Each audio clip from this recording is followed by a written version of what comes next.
안녕하세요 여러분, 도키아미 주식입니다. 주말 동안에 제가 서울에서 시간을 보내게 되었고요. 화요일에는 너무 오래간만에 하필 팔란티어 어닝콜이 있는 날에 회식이 잡히는 바람에 오늘 어쩔 수 없이 밖에서 시간을 내서 분석을 하게 되었는데요. 소리가 조금 평소와 다르다는 점을 사과드리며 오늘은 테슬라 그리고 팔란티어에 대한 분석을 시작하도록 하겠습니다. 그럼 시작하겠습니다. 먼저 11월 7일 날 블룸버그에 의하면은 일론 머스크는 트위터로 10%의 테슬라 주식을 팔아도 될까라는 투표를 붙였고요.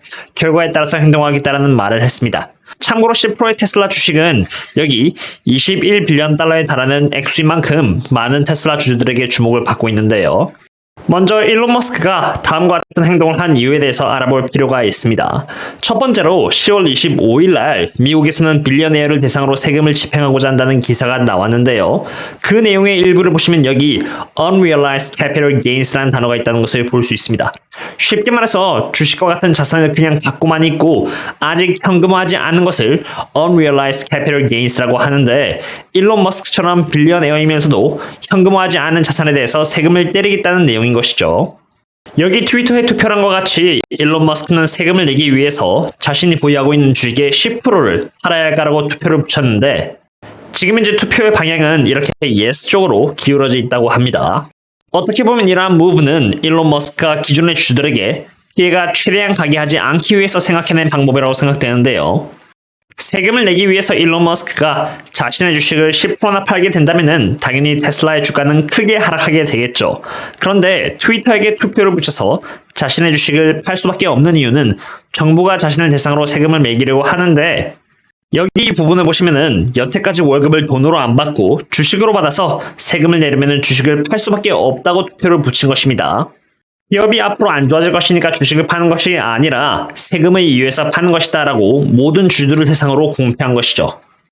주주들을 대상으로 허락을 구한 것이니 설사 10%를 팔게 된다고 하더라도 주주들은 공포에 질려서 주식을 상대적으로 덜 팔 것이니 테슬라 주주들과 테슬라 주가를 계속 방어할 수 있게 되고, 주식을 팔게 되니까 아직 실현시키지 않은 수익의 양이 궁극적으로 줄어드니 세금도 상대적으로 덜 내게 되는 효과를 얻게 되는 것이죠. 그리고 장기 투자하는 사람들 입장에서도 주가가 설사 조금 떨어진다고 해도 CEO가 사전에 세금이라고 공표를 했으니 오히려 줄 수 있는 기회가 될 수도 있다고 생각됩니다. 물론 주가에 어느 정도의 기대감이 껴있는 것은 사실이니 자신의 그릇만큼 조심줘야 한다고 생각됩니다. 다음은 팔란티어입니다. 팔란티어의 실적이 11월 9일로 이제 이틀밖에 남지 않았는데요. 오늘은 팔란티어의 실적에 있어서 저희 투자들은 무엇을 집중해서 봐야 하는지 한번 알아보도록 하겠습니다. 팔란티어는 성장주입니다. 성장주인 만큼 대부분의 투자들이 중요시 여기는 것들은 바로 매출 성률이죠.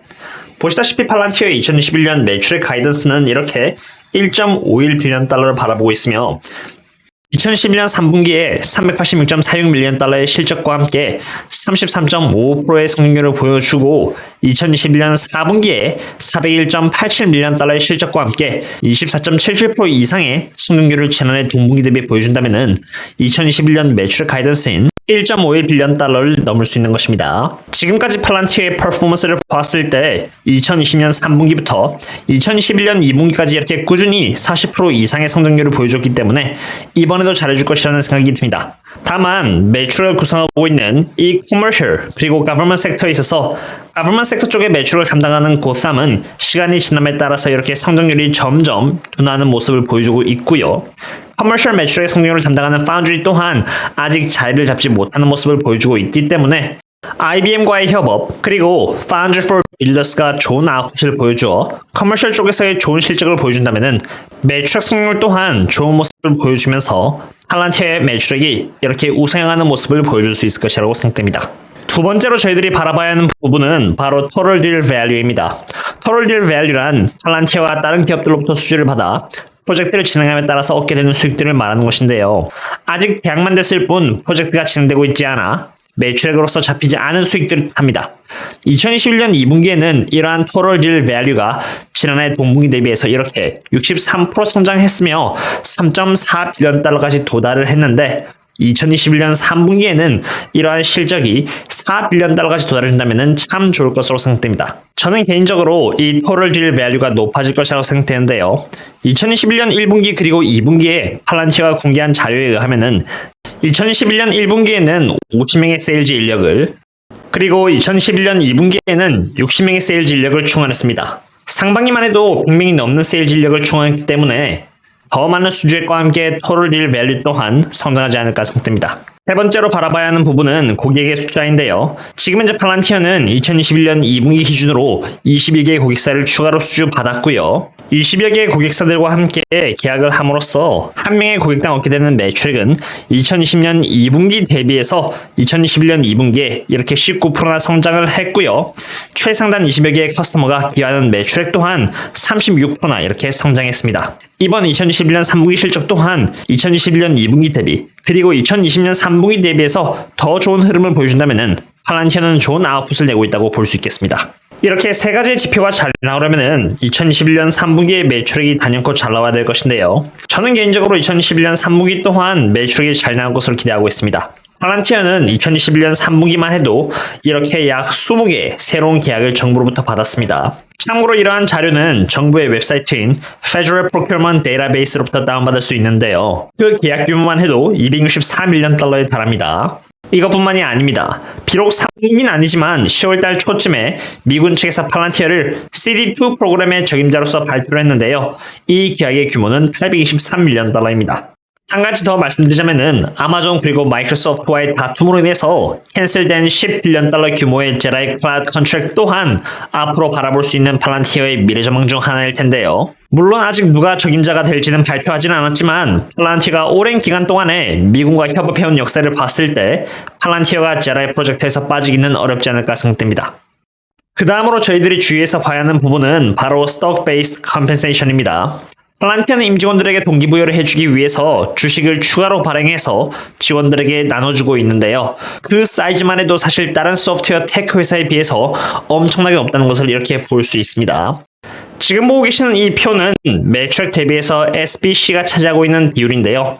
SBC에 들어가는 비용만 해도 2021년 1분기에는 57%, 2분기는 매출액 대비 62%를 차지할 만큼 엄청나게 높다는 것을 이렇게 볼 수 있습니다. JP모건의 탑 일렉트로닉 세일스 피플을 포함해서 2021년 상반기에 세일즈 인력을 100명 이상 채용을 했기 때문에 SBC에 대한 비용이 줄어들기는 힘들지 않을까 생각됩니다만 그래도 만약 2021년 3분기에서 팔란티어가 SBC에 관련된 내용을 언급하면서 조금 줄이겠다고 말을 한다면 주가는 조금 더 좋은 모습을 보일 것이라고 생각됩니다. 그럼에도 불구하고 팔란티어에게 있어서 리스크는 바로 밸류에이션입니다. 아까 언급드렸듯이 Stock-Based Compensation으로 인해서 과하게 주식을 발행했고요. 이렇게 주식의 숫자가 상당히 많아졌다는 것을 볼 수 있습니다. 쉽게 말해서 주식의 가치가 많이 희석된 것이죠. 그런 것을 봤을 때 팔란티어의 PS 멀티플은 next 12month 기준으로 29.6에 달합니다. 물론 스노우플레이크의 74.6 멀티플에 비해서는 저평가라고 볼 수 있지만 49%의 매출액 성장률을 보여주고 있는 팔란티어에 비해서 스노우플레이크는 104%에 달하는 매출액 성장률을 보여주고 있으며 빠르게 성장하는 소프트웨어 기업들과 비교를 해봐도 EV 세일즈 기준으로 봤을 때 팔란티어는 28.5인 반면 중간값은 이렇게 23.8로 엄연히 고평가 영역에 있다는 것을 볼 수 있습니다. 어떠셨나요, 여러분? 오늘은 테슬라 그리고 팔란티어에 대해서 알아보았습니다. 테슬라의 경우는 일론 머스크가 자신이 보유하고 있는 테슬라 주식의 10%를 팔 것이니 그래도 어느 정도 주가가 하락하지 않을까 생각됩니다. 그러나 이번 매도는 기업이 나쁠 것이기 때문에 파는 것이 아니기 때문에 만약 주가가 예상외로 폭락해준다면 분할 매수를 통해서 천천히 줍줍할 수 있는 기회가 되지 않을까 생각됩니다. 그리고 팔란티어의 경우는 3분기에도 좋은 실적을 보여줄 것이라고 예상이 되나 여전히 고평가이므로 실적 발표일까지 조심히 바라봐야 한다고 생각이 됩니다. 오늘의 분석은 여기까지 하도록 하고요. 그럼 다음에 또 다른 기업의 분석과 함께 찾아뵙도록 하겠습니다. 그럼 다음에 또 만나요. See you later.